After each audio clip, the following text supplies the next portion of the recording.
Bom dia, mercado. Aqui é Thomas Franco e este é o Morning Call by Futuro Invest de hoje.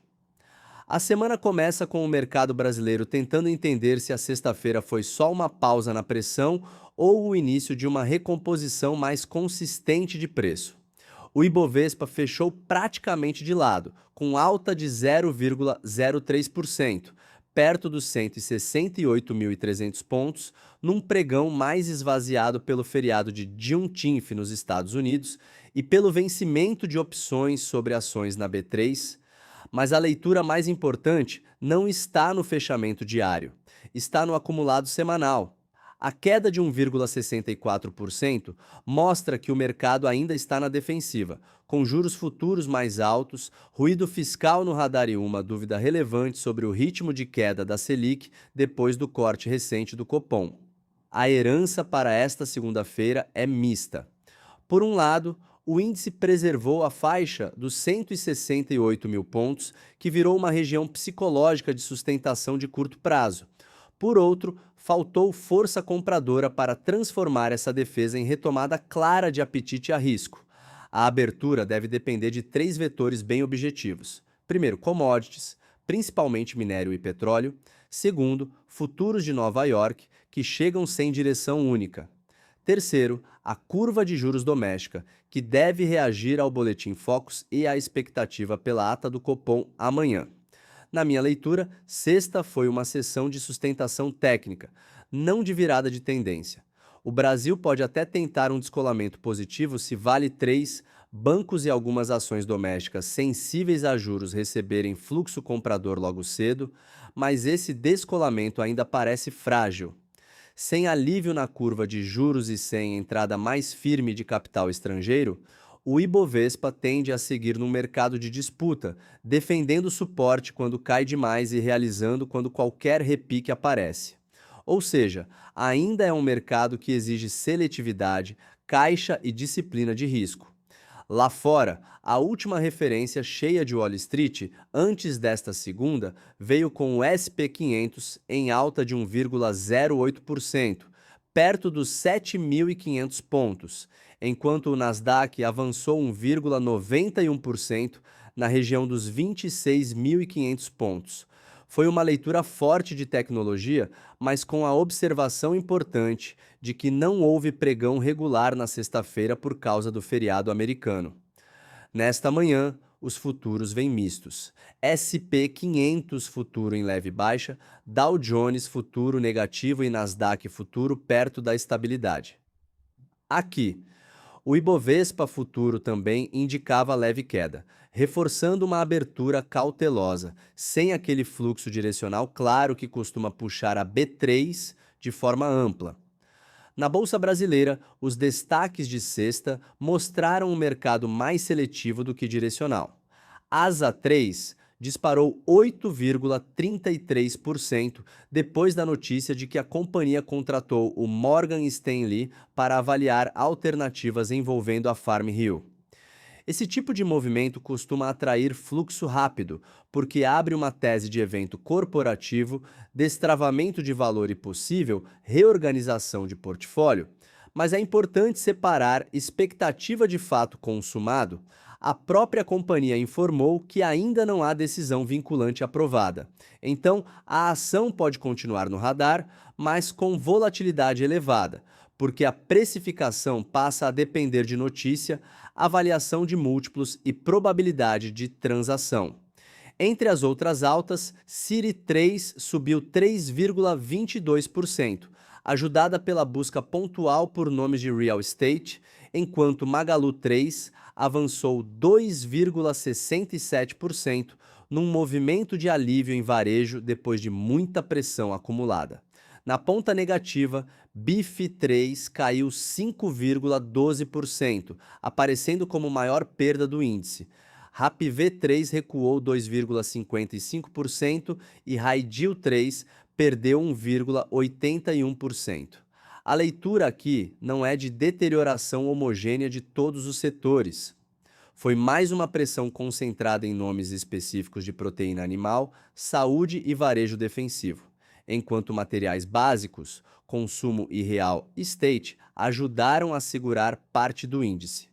O volume financeiro ficou perto de 27 bilhões e meio de reais, ainda concentrado nos papéis mais líquidos. Vale 3, Petro 4 e Itaú 4 seguiram no centro da mesa, o que mostra que o investidor continua privilegiando liquidez. Vale 3 ajudou na sustentação, acompanhando a resiliência do minério de ferro. Petro 4 ficou mais pressionada pela oscilação do petróleo e pela devolução de parte do prêmio geopolítico no curto prazo. Quando o mercado fica concentrado nesses grandes nomes, a mensagem é clara. O investidor não está necessariamente comprando o Brasil inteiro. Ele está escolhendo onde consegue entrar e sair com rapidez, sem carregar risco excessivo de liquidez.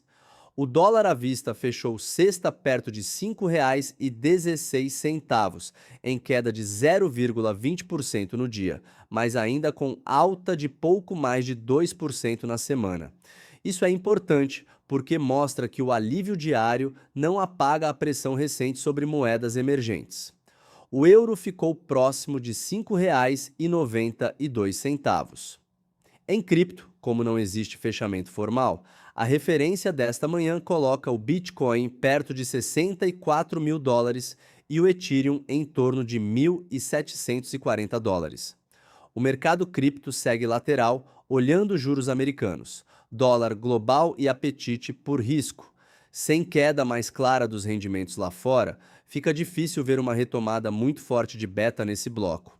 Nas commodities, o Brent fechou sexta perto de 80 dólares e 60 centavos, sustentado pelo prêmio de risco no Oriente Médio, mas nesta manhã recuava para a faixa de 78 dólares e 80 centavos, com o mercado reduzindo a probabilidade de escalada imediata e ajustando posições depois da alta recente. Para Petro 4 e Prio 3, esse movimento pode gerar pressão inicial, principalmente se a mesa entender que parte do prêmio geopolítico voltou para o bolso e pros modelos. Já o minério de ferro 62% aparece ao redor de 101 dólares por tonelada, ainda acima da linha dos 100 dólares, o que dá algum suporte técnico para Vale 3. Mas não é, sozinho, um gatilho de alta forte. Para siderúrgicas como GGBR4, CSNA3 e Usin 5, o rumor asiático e a curva de juros local podem pesar tanto quanto o minério em si. O ponto central da semana será a validação de cenário.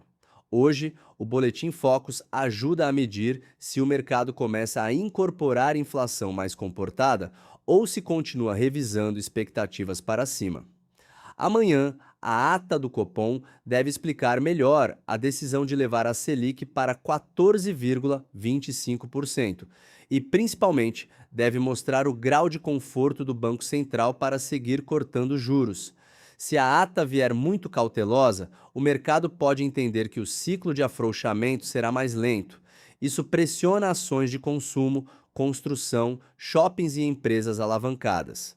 Se vier mais equilibrada, reconhecendo riscos mas sem fechar a porta para continuidade gradual, a curva pode aliviar e abrir espaço para a recuperação de setores domésticos. Na quinta-feira, o IPCA 15 e o relatório de política monetária entram no centro da agenda.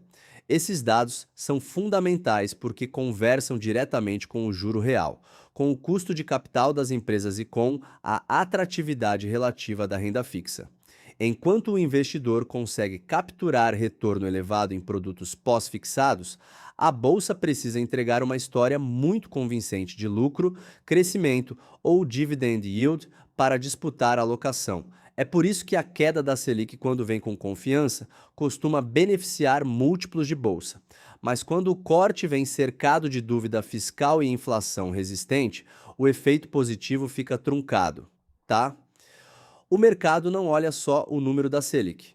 Olha a trajetória provável, o risco de parada no ciclo EA, credibilidade da política monetária. Nos Estados Unidos, a agenda também é pesada. Teremos PMIs, dados de atividade, pedidos de auxílio-desemprego, revisão do PIB-E, principalmente o PCE, que é a medida de inflação acompanhada de perto pelo Federal Reserve. Um PCE mais pressionado tende a fortalecer dólar, elevar juros longos e piorar o ambiente para emergentes. Nesse caso, o real sente. A curva de DI abre e o Ibovespa perde fôlego. Já um dado mais benigno pode permitir alívio global, com dólar mais fraco, bolsa em recuperação e melhor desempenho de ativos de maior beta. Para a B3, o cenário ideal seria dólar cedendo, juros locais fechando e commodities estáveis. O cenário ruim seria petróleo devolvendo prêmio, minério perdendo a linha dos US$ 100 e juros americanos, voltando a pressionar moedas emergentes. Para o pregão de hoje, eu monitoraria 3 gatilhos. Primeiro, a reação de Vale 3 e Petro 4 no leilão, porque elas definem o tom inicial do índice. Segundo, a inclinação da curva de juros brasileira depois do Focus, especialmente nos vértices intermediários, onde a leitura sobre Copom costuma aparecer mais rápido. Terceiro, o dólar na região de R$ 5,16. Se esses 3 vetores melhorarem juntos, o Ibovespa pode tentar recuperar parte das perdas da semana passada. Se piorarem ao mesmo tempo, o mercado pode testar suportes abaixo dos 168 mil pontos. Então, a mensagem para a abertura é atenção total à combinação entre fluxo externo, curva local e commodities. Não é dia para perseguir preços sem confirmação de volume. Este foi o Morning Call da Futuro Invest, o seu guia diário no mercado financeiro. Até amanhã, pessoal!